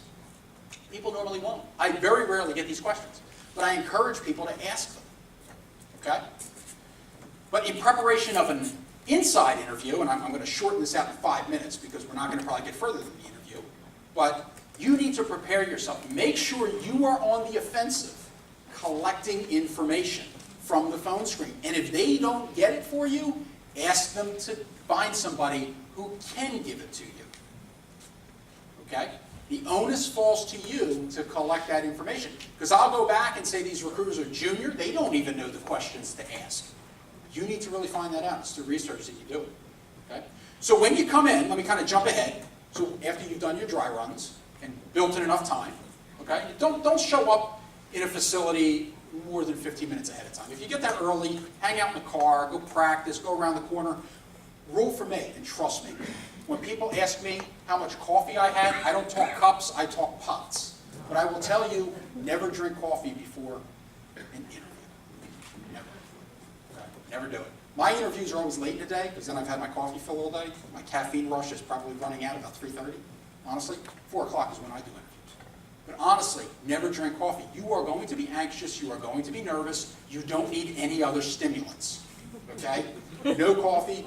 If I ask you in an interview, and I'm just going to throw some best practices out there, if the person interviewing you or brings you or escorts you in asks you for something, do you want coffee, do you want water? Always accept water. Always. It can be used as a defense mechanism, whether you drink it or not. Plus, I've heard people take offense that you don't, it's like my grandmother, when you walk in and she says, do you want something to eat? You say no, and she gets offended. Honestly. So understand, you want to be able to, accept that, but don't drink coffee. It gets you really fired up. It really, really does, and it can do you a little disservice. Because again, you're already nervous. Your nerves are going, your blood pressure's up, because we're all nervous when we walk into interviews. Okay? 15 minutes ahead, be nice always to the guard or the receptionist. They're all spies. Not kidding you. I get a report from everybody that signs every interviewee in. How did they treat you? What was their demeanor? And if somebody wants to argue that, there's a security camera that I can actually request. I've never had to do it, but I will tell you, when I have had people come in, and then I get the report from the manager that they were a great candidate, and I find out that they were rude to the receptionist or the guard, I will go to that manager and say, this is my assessment. Do not, I know you like this person, do not pursue. Now, it'll be their option. It'll be their option. Because anyone who is going to be rude walking through the door before an interview to someone they've never met, they're going to do the same thing at a customer site. And what if it blows up down there? That means to me you cannot handle pressure. Or for whatever reason, something gets to you. You have an anger management issue. I don't know. The fact is, I cannot afford to put someone on a customer site, okay, that could blow up and who's a ticking time bomb. Okay? I'm putting my business at risk. So understand, under no circumstances would I ever, and I have some influence on some managers. Some managers will say, Mike, if that's it, fine, let's move on. Others will say, well, but it's on you. It's on you. Remember this conversation, because if it goes south, it will. We've had this conversation, fine, and it will be the I told you so. So understand, big thing, just keep it in mind. Again, I'm sure everybody will be nice, and 99% of people are very nice when they walk through the door. But there is that 1% sometimes that, hey, they got stuck in traffic, they have road rage, they got there, the whole 9 yards. So again, be prepared. It's lack of preparation. Certainly dress attire, yes, dress to your audience. It goes back to know your audience. If you're interviewing with Google, you're probably not wearing a suit, okay? You're going to dress the occasion. Our industry, in the defense industry, it's pretty conservative. Suits, business attire is required. Okay? In most cases, it's a conversation to have in the phone interview, in the prep. Okay? Does anyone know, by the way, eye contact must be maintained at all times. Okay? A lot of managers, a lot of them are on ego trips and they want to make sure that they are in control, so be aware of that. Not all, but some. Okay? So when that handshake comes, okay, sweaty palms, hygiene is very important. If you have sweaty palms, and I'm not kidding, if you have sweaty palms, take a break when you get there and sign in to use the restroom, wash your hands. If you want unscented talcum powder, you can wipe on your hands. Okay? It'll absorb that. Shake the hand, make sure it's a firm handshake, and you'll be able to tell. For some reason, I don't know, but I was never big on it. I could care less. Right? I don't even want to shake hands. I like to tap. passing germs. But understand, people will assess you that way. They sort of size you up. So just be aware of that. I want to jump ahead. And some of you have heard me talk about this before. But up until yesterday, it is still the most popular question asked in an interview. Does anybody know what it is? And as of yesterday, I thought I was going to get something new. It's for years running. The tell me about yourself question is the doomsday question. It's also the question that also tells you a lot about the manager. They usually have nothing else to say. Okay? So when they say tell me about yourself, I'm going to ask you. You've never seen me before. You don't know me. You heard about me from the screener. And I say tell me about yourself. Do you have any idea what I'm looking for? I don't. I can assure you the manager has no idea what he's looking for either, he or she's looking for. So if they lead off with that question, I call it the icebreaker question, but it's the question that can bury you. Because number one, typically, I've got people that kind of jump all over the map. Well, I graduated high school here. Honestly, I have people going back to high school. That job requires 20 years of experience. We're going to be here a long time. And if you keep, this is where the domination of talking comes in. And they'll go on for 5-10 minutes, and they'll give you their whole life history, and chances are they've tuned you out. So the rest of it doesn't set the tone. This is what sets the tone and the tempo for the rest of the interview. So it's like that first pitch, you got to hit. You got to take a swing. But really, you have to ask yourself this question. Why am I here? Why am I sitting in front of this individual? You're there to get an offer. You're not there to get a job. You're there to get an offer. You can always decline it. That is why you are there. And in most cases, a manager will have very limited time to spend with you. With us, 45 minutes to an hour tops, typically. Okay?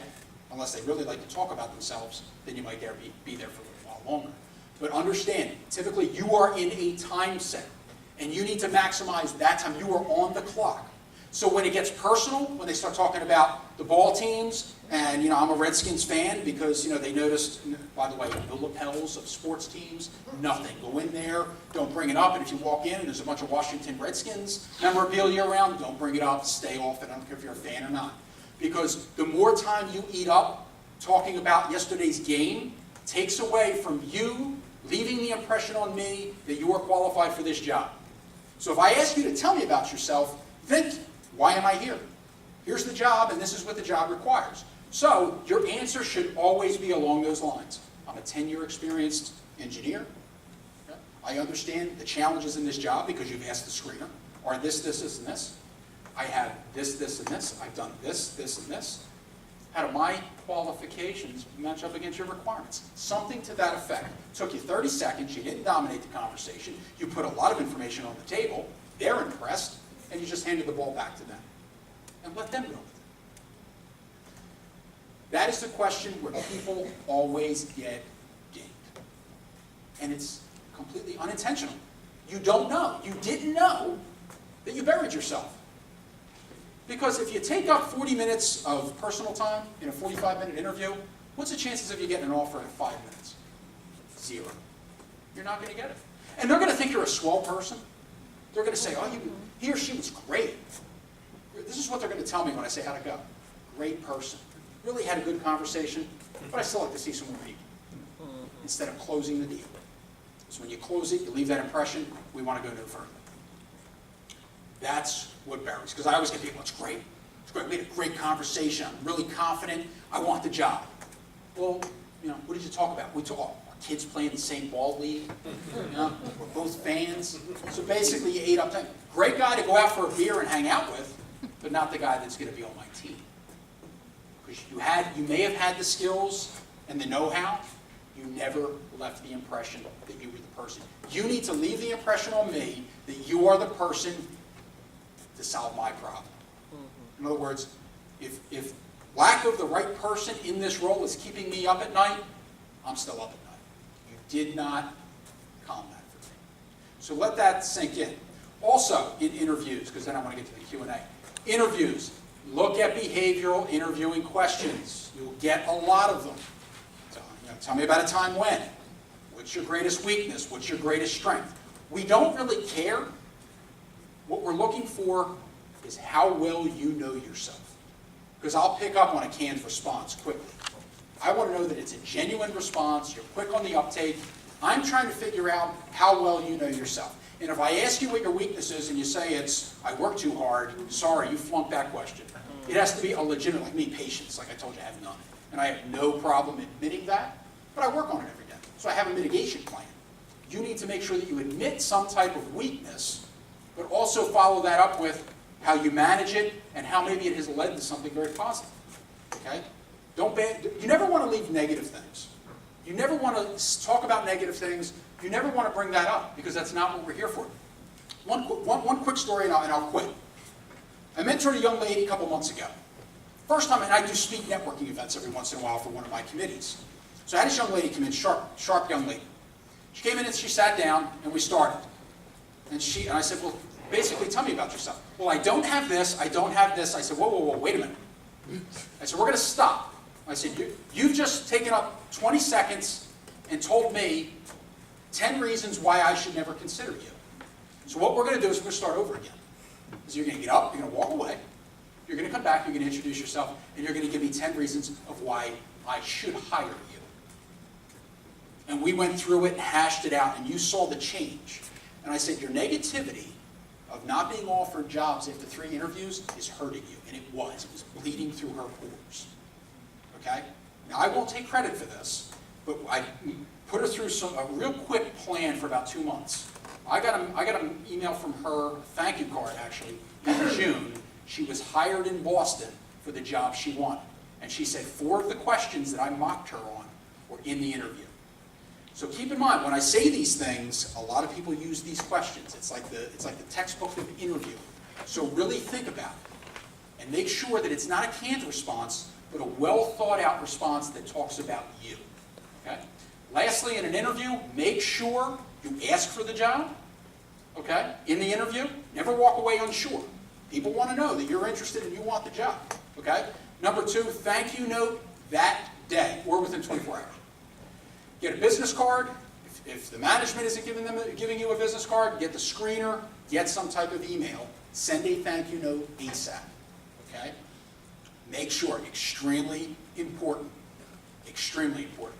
Snail mail, the card thing is good, but the fact is with the U.S. mail today, it might take 4 days, and they might be making a decision in 2. So you need that quick reaction, quick response. Make sure. Okay? So I want to move to Q&A. Like I said, I wanted to cover the first 5. The offer we talked about, because if you do the research and you have the fund, you have your salary, that offer and the decisions and things should work out fine. Did you want to say something? No, I'm just ready for, so if you have questions, please let me bring the mic to you so we can all hear. So, Mike, whenever you're set. Sir? Are we on?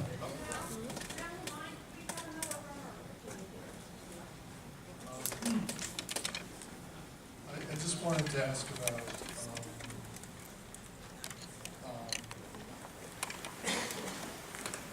I've been working for Verizon for a long time. Before that, I worked in military contracting, and I had a security clearance, but I no longer have the clearance. And I noticed almost all the jobs require currently active clearance. In our organization? Or I mean, in general, that I've seen. I mean, is that I mean, it seemed like it wasn't the case back in the early 90s. Is it because things changed? Or? Yeah, in the early 90s, and I'll kind of paint that picture for you, kind of tell you where we are. It is a question I get quite often. A couple things I want to point out. Yeah, back in the early 90s to even late 90s, certainly our industry was nowhere the size of where it was in the peak of the last decade. We're now coming off that peak and dropping. And I will put this figure out for you. 80% of the jobs on my site and in the industry are contingent.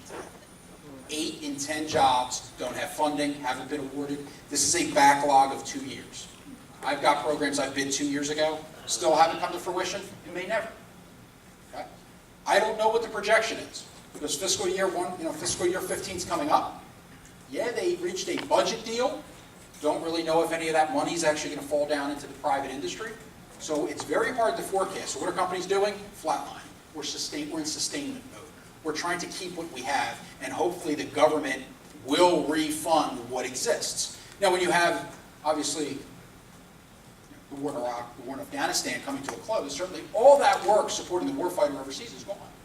Right? And in the recompetes that we're seeing, what was once an 800 full-time employee program, if it still exists, it's now a 200 full-time employee program.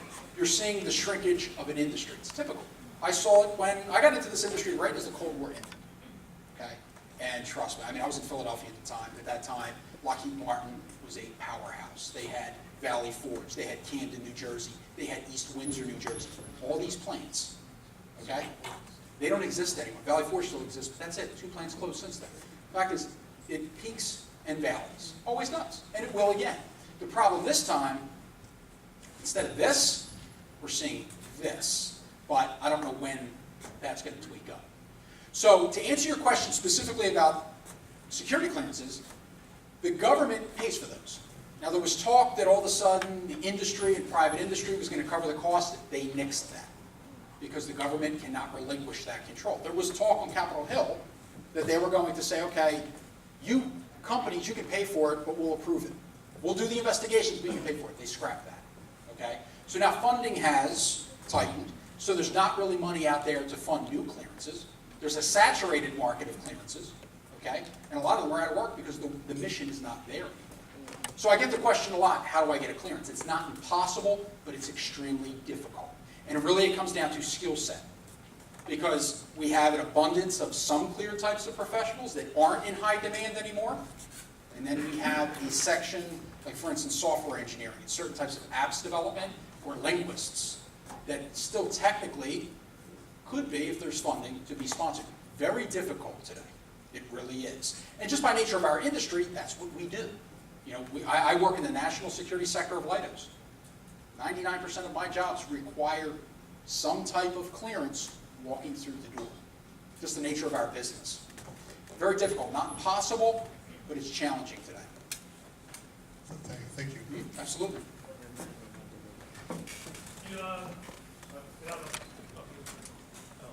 Hey Mike, thanks for the presentation. Saw your project saved, thanks for that too. Oh, thank you.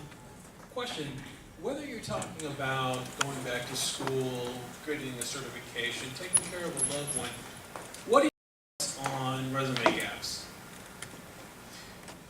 Here's my assessment of that. I get that a lot. You don't want your resume generating more questions than answering questions. So there are such things as natural discriminators. I don't believe in this, but it exists. That if someone sees your resume and they see a number of gaps, they automatically assume something's wrong. Okay? So now I have to call you and ask you those questions. And a lot of times recruiters probably not even going to call. Guess what? They're going to move on to the next one. So you do yourself a possible disservice by having gaps. And even if we understand that people get laid off. We understand that people are out of work, have to leave a job for something. I'm not saying go into detail, but I think you should always account for any period in between jobs. Does that make sense? Again, probability of contact goes up if you account for those. Not a guarantee, but you're more likely to be contacted because you've answered that question, and I don't need to waste time asking you that. Plus, honestly, I haven't seen that problem as much with recruiters, but I will tell you, when I send your resume to the hiring manager, I don't like this guy, I don't trust him, he's hiding something. Not kidding. So again, it's all perception. So the best thing to do is tighten that up, make sure that everything's accounted for, okay? People are going to question you, but at least you have it there. And if it's accounted for, they might not question it, okay? There are reasons for everything. We've gone through this right now. This generation is seeing a downed economy. A lot of people came into this market in the last decade, didn't know a downed economy. Okay, we saw it crushed. I mean, it crashed in '92, '93. Okay, and I remember. I mean, when you have the defense secretary pulling in defense contractors and say start merging, you got problems because that's what happened. Les Asman pulled the CEOs of Lockheed and Northrop Grumman and said, start merging. And a lot of the defense contractors from that day no longer exist. So again, you want to make sure that it's just tightened up. So err on the side of caution. Just fill in those gaps. And I don't care what it is. It just needs to be accounted for.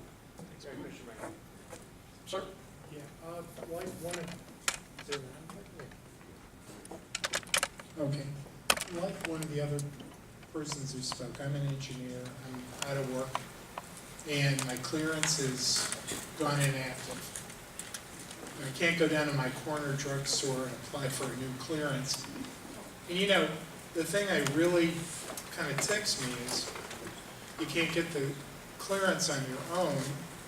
It should be government sponsored. That's what they do, you know, but they're not doing it. No, they're not. And understand that the security directives, you can only issue so many clearances. Secrets, top secrets.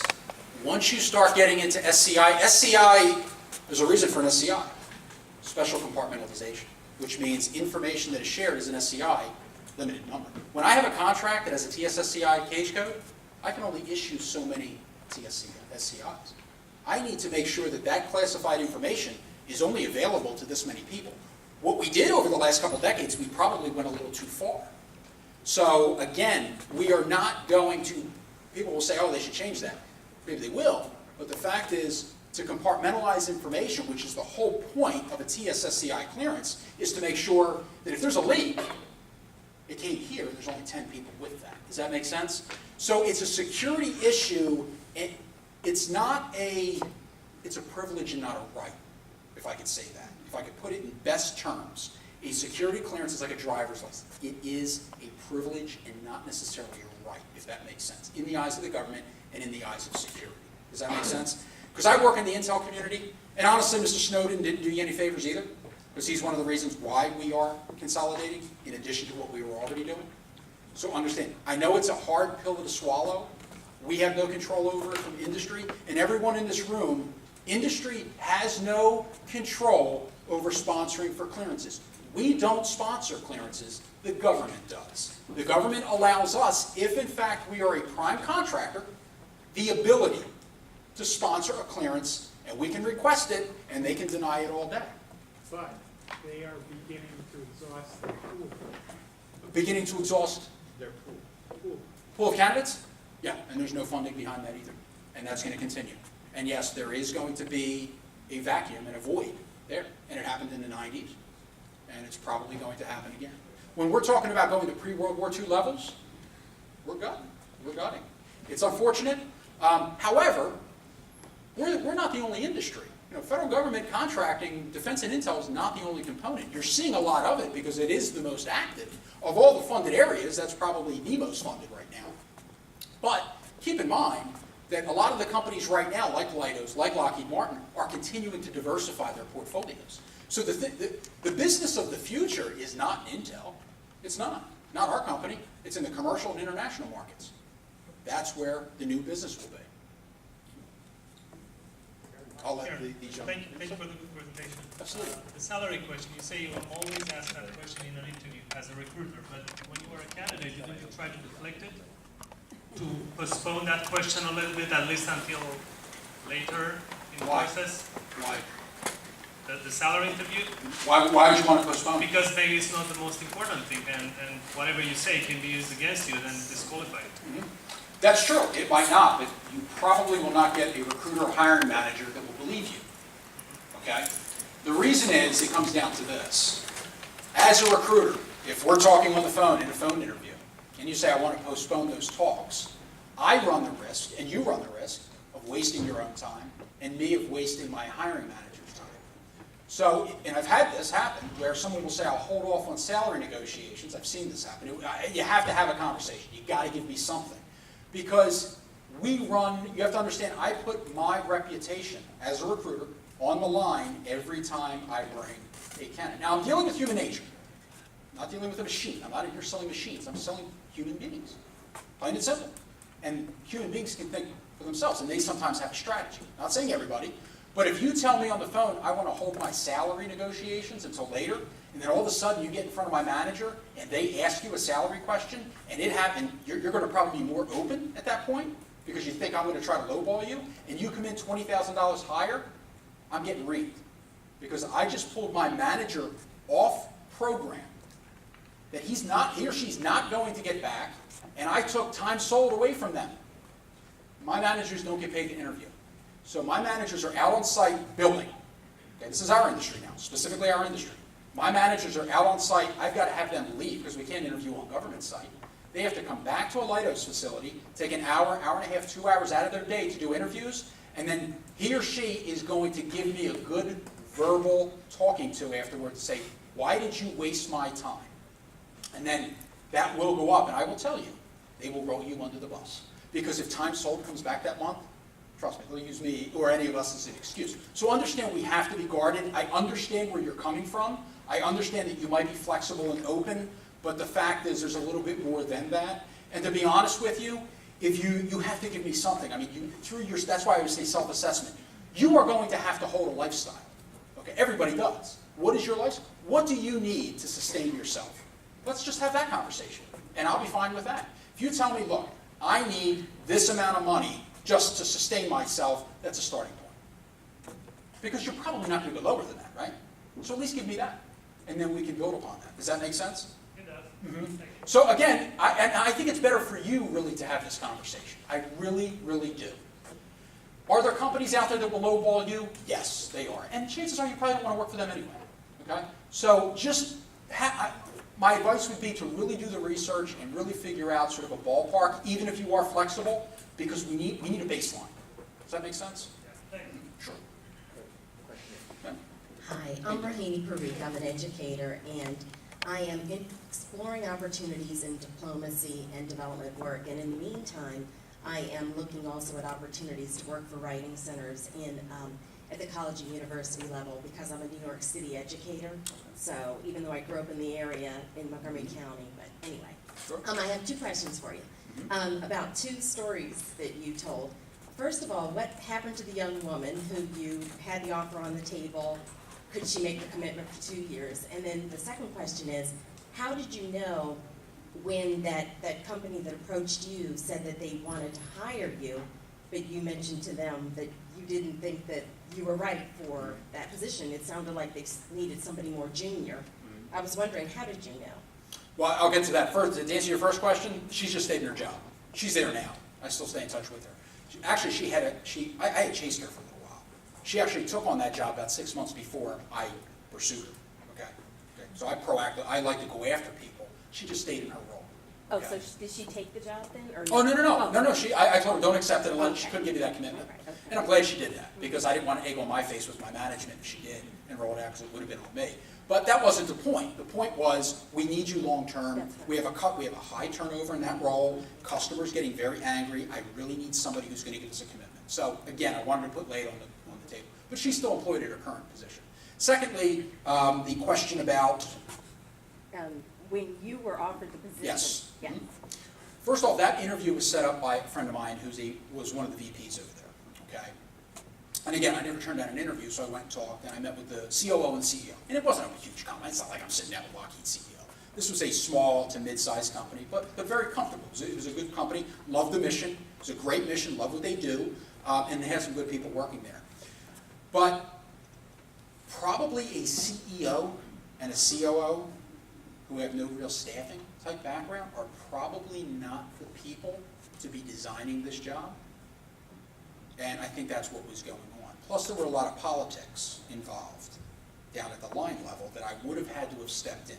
And I sensed immediately the CEO was for one direction and the COO was for another. And I'm thinking to myself, I didn't like the COO's direction. And if something happened, we all know about CEOs in this town, they're like mob bosses. They can get clipped pretty quick. So if that CEO were to go, and I'm sorry to put it in those terms, but I am from Philadelphia, and I grew up with that. But so to put it in those terms, it's what have you done for me lately? It's like an NFL coach. You know what I mean? If you don't win the Super Bowl in 2 years, you're finding another job. So if that's, and I'm looking ahead, this is the way I process this. So if that CEO goes, this guy comes in and he did not want this job created because he was in this camp. So I noticed I sensed two camps. And then I even got an interview, I went back and met with the CEO once directly, and then once with the head of HR. And I happened to know her. It was interesting because I had known her from years ago. But she was HR, she was not staffing. They didn't really have anyone in staffing. And the thing was, it wasn't a job that I was going to go in there and redesign the whole thing. Had that happened, I'd say, okay, maybe that would have really been something. But really all they wanted to do, all they wanted was an intel recruiter at the end of the day. And these are things, because you have to ask those questions and really figure out what it is that you want. That's why, going back to the self-assessment, if you know it is what you want to do, you are going to speak about that so much more passionately as opposed to something that you'll do. That doesn't excite you. My job, this is what I love to do. You know what I hate to do? Reports.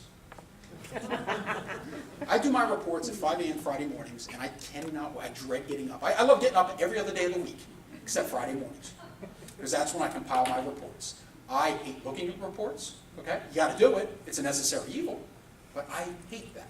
So you'll never see me apply to any reports analyst types of positions or wanting to do reports. I kick them up and I tell my boss, this is your problem now, okay? If you have a problem with these numbers, let's talk. But so, and my boss knows that. My boss, honestly, and I'm very good friends with my boss, so he knows, Bruni, get out there and just do what you do. We'll give you as much of these reports, and that's good. So we have that. So, I hope that answers your question. Thank you. Thank you. I'm going to have to, we sort of need to wrap here, unfortunately, because of the hour. Mike, I know you're wonderful on LinkedIn. I know this group probably has probably a whole bunch more questions. Is it okay for them to reach out? Absolutely. You're on LinkedIn? Absolutely. I'll leave my cards here, too, if I don't get a chance to speak with people. I can leave them on the table, people on the table. Great. Well, Mike's great about connecting with people. As a consummate recruiter, he loves connecting with people because you could be great sources for some of his next recruits for his organization or some of the people through Project Save. So let's give Mike a round of applause.